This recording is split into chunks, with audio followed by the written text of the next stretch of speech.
I now want to show you an example of computing a double integral over a more general polar region using polar coordinates. So again, we have the standard goal of computing the double integral of f over r dA. Now, the region R is given by x minus 1 squared plus y squared equals 1. So it's a circle with center 1, 0 and radius equal to 1 in the xy plane.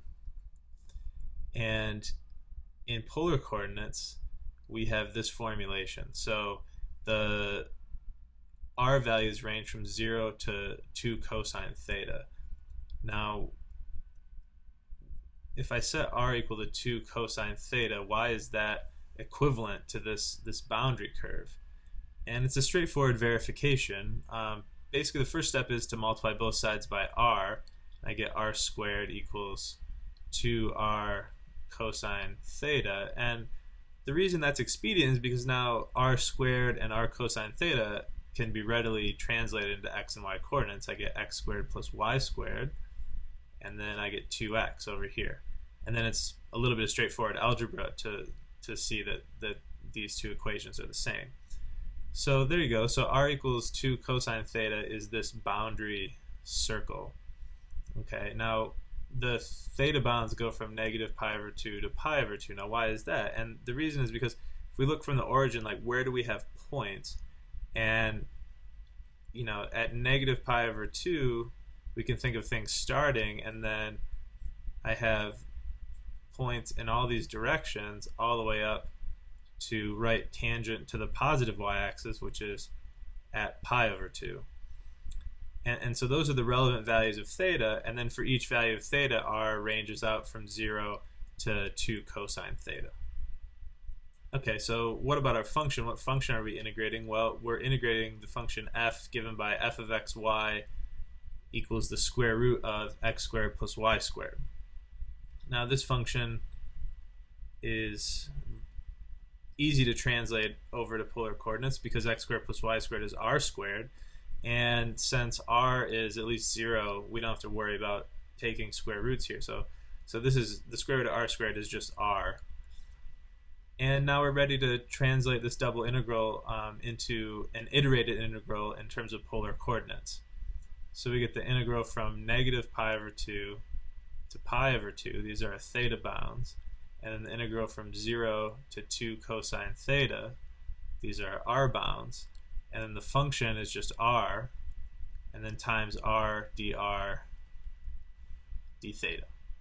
Okay, so this is our polar dA. Okay, now we're ready to proceed with this iterated integral. And so the first step is to find the antiderivative of r squared, which is r cubed over 3. So we still have this theta integral. And now this is going to be evaluated from 0 to 2 cosine theta. Okay, so our bounds aren't all constant. The lower bound was a constant, but the upper bound is a real function of theta.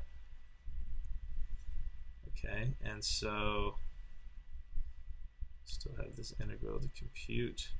But now, so we have 2 cosine theta cubed, which is 8 cosine cubed theta, d theta. So now we've completed the first iteration, and so we're back to single variable calculus. Now we have this trig integral to do, which is it's non-trivial, but it's not hard.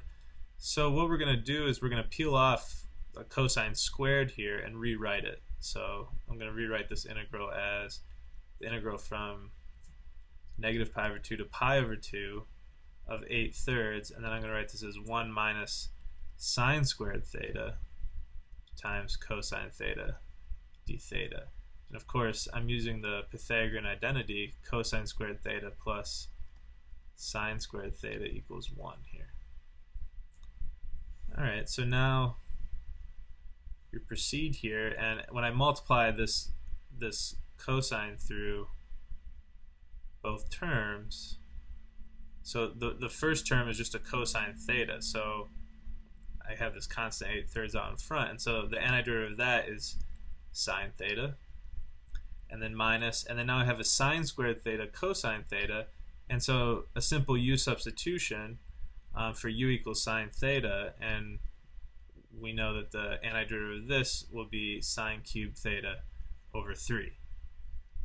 So this is the function that I'll evaluate from negative pi over 2 to pi over 2. And what I get here, since both sine and sine cubed are odd functions and I have plus or minus the same value for the bounds, this is just 2 times, so I put this 2, 8 times 2 is 16, and then I can just plug in the upper bound. So sine of pi over 2 is 1, and sine of pi over 2 cubed is 1 cubed, which is still 1, and I still have that over 3. So in the end I get 16 thirds times 1 minus 1 third. 1 minus 1 third is 2 thirds, and so I end up with 32 ninths. So the double integral of f over r dA for my function f of r theta equals r, and my region given in polar coordinates by this description is equal to 32 ninths.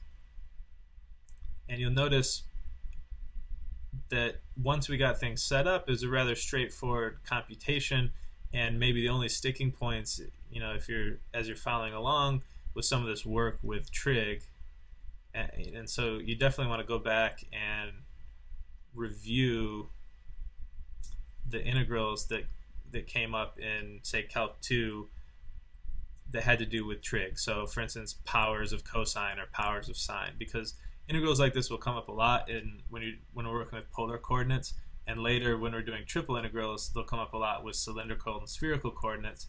So it's better just to put in the time right now when things are simple, and to have these down when things get a little bit harder down the road.